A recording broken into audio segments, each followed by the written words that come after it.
여러분, 인공지능, 그러니까 AI 규제 얘기를 할 때요. 사실 이건 두 개의 전혀 다른 싸움이 동시에 벌어지고 있는 거나 마찬가지예요. 하나는 지금 당장 우리 눈앞에 닥친 딥페이크와의 싸움이고, 다른 하나는 AI라는 존재 자체에 대한 훨씬 더 근본적인 질문이죠. 오늘 이 분석에서는 AI가 던지는 이 두 가지 도전을 모두 깊이 파고 들어보겠습니다. 요즘 인터넷에서 뭘 볼 때 이거 진짜일까 하는 생각 혹시 안 해보셨나요?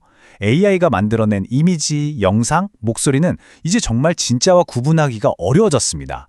바로 이 딥페이크 기술이 가짜 뉴스를 퍼뜨리거나 여론을 조작하는 데 쓰일 수 있는 아주 강력한 도구가 되면서 우리 눈앞에 닥친 가장 시급한 문제가 된 거죠. 자, 그럼 우리 이야기의 첫 장을 한번 열어볼까요? 바로 AI 문제의 증상이라고 할 수 있는 딥페이크 딜레마입니다. 이 모든 문제의 시작점에는 인공적으로 생성된 정보라는 개념이 있어요. 이게 대체 뭘까요? 이게 바로 인도 정부가 내놓은 합성 생성 정보에 대한 공식적인 정의예요. 좀 복잡하게 들릴 수 있는데 쉽게 말하면 이거죠. AI가 만들거나 살짝 바꿨는데 딱 보면 진짜처럼 보이는 모든 거, 바로 이걸 말하는 겁니다. 이 정의를 기준으로 한번 이야기를 계속해보죠. 근데 이게 그냥 기술자들끼리만 하는 얘기가 아니에요. 실제로 유명인들 얼굴을 마음대로 합성한 영상들이 막 퍼지면서 인도 의회가 발칵 뒤집혔거든요. 딥페이크가 얼마나 현실적이고 또 우리 사회에 얼마나 큰 위협이 될 수 있는지를 제대로 보여준 사건이죠. 자, 이렇게 문제가 심각해지니까 인도가 팔을 걷어붙이고 나섰습니다. 인도가 내놓은 AI 규제안을 한번 케이스 스터디처럼 들여다보죠. 인도 정부가 내건 목표는 아주 명확해요. 인터넷을 모두에게 개방적이고 안전하고 믿을 수 있고 또 책임감 있는 그런 공간으로 만들겠다는 겁니다. 딱 봐도 딥페이크 같은 가짜 정보로부터 사람들을 보호하겠다는 의지가 보이죠.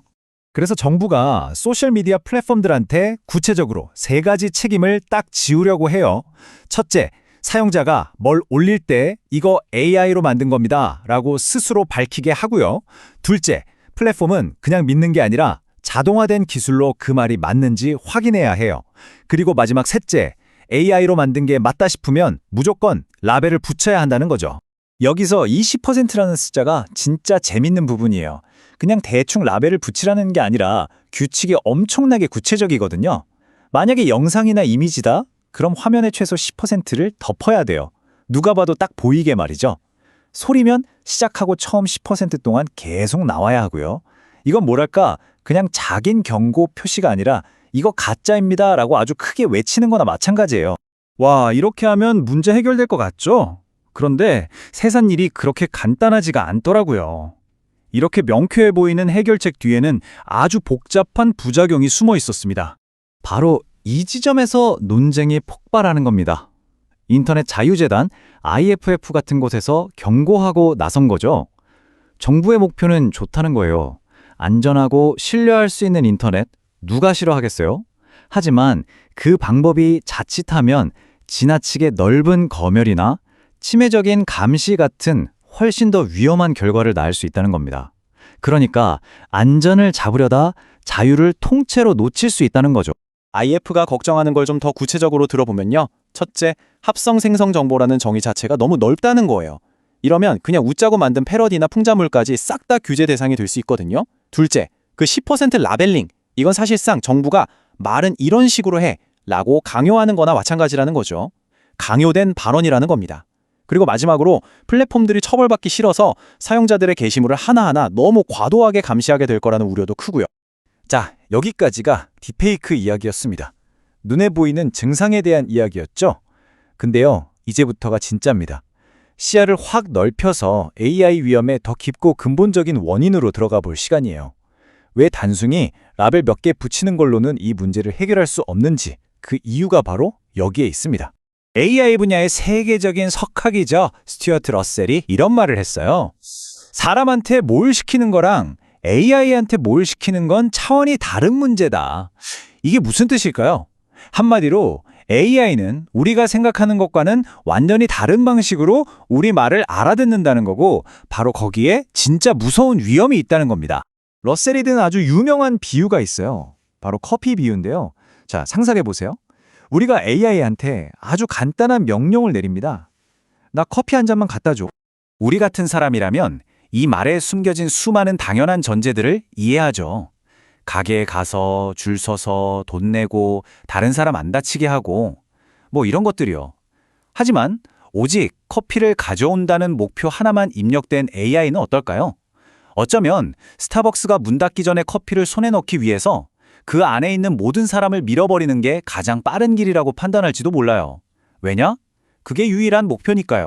이게 좀 극단적으로 들리신다면 러셀이 든 더 무서운 예시를 한번 보죠. 초강력 AI에게 아주 좋은 목표를 줬다고 칩시다. 전 지구의 해양 산성화를 막아라. AI는 가장 효율적인 방법을 찾겠죠.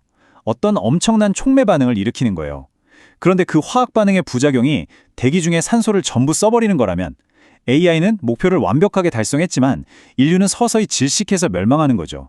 왜? 우리는 당연히 인류를 살려야 한다는 전제를 말해주지 않았으니까요. 그래서 러셀이 내놓은 해결책은 정말 혁신적이에요. AI한테 완벽한 목표를 주려고 애쓰지 말자는 겁니다. 대신에 AI 자체가 나는 인간의 진짜 의도를 100% 알지 못한다는 걸 알게 만들자는 거죠. 일종의 불확실성을 심어주는 거예요. 그래서 AI가 중요한 일을 하기 전에는 항상 인간에게 먼저 물어보게 만드는 겁니다. 제가 이렇게 해도 괜찮을까요? 하고요. 자, 이제 한 걸음 더 물러나서 훨씬 더 큰 그림을 한번 봅시다. AI가 점점 더 똑똑해지고 유능해질 때 우리 사회는 과연 어떻게 변할까요? 이건 단순히 좋은 도구가 하나 더 생기는 것과는 차원이 다른 문제입니다. 기술 발전이 인간의 일자리를 위협할 거라는 걱정, 사실 이거 굉장히 오래된 이야기입니다. 놀라지 마세요. 무려 고대 그리스의 철학자 아리스토텔레스도 비슷한 말을 남겼거든요. 완전 자동 배틀이 있다면 우리에겐 더 이상 일꾼이 필요 없을 텐데 하고 말이죠. 그리고 시간이 흘러 1930년에 유명한 경제학자 존 메이너드 케인스가 이 두려움에 공식적인 이름을 붙여줍니다. 바로 기술적 실업. 말 그대로 기술 때문에 일자리를 잃는 현상을 말하는 거죠.